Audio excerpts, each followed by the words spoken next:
Right now, new information and video of a devastating fire in Hartford. We just learned this morning the flames have devastated 7 families. Right now, 23 people, including 2 kids, are without a home. We want to take you live there right now. We'll show you what's left of the scene here. Our photographer is there for providing these live pictures of that apartment building. It's right on Wethersfield Avenue. Relatively calm now. This was the site, of course, though, of that chaotic situation last night. All right, so we have some video to show you. Firefighters say they found a woman hanging out of her 3rd floor window calling for help. Crews heroically swooped in and rescued her and another person. They are both expected to survive. But again, the damage to the apartment complex is extensive.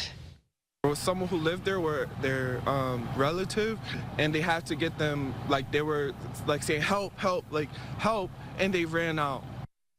I cannot even imagine. The Red Cross is now assisting all 7 families as they navigate their way through this heartbreaking situation. And they say that the bravery of the local firefighters really saved the day.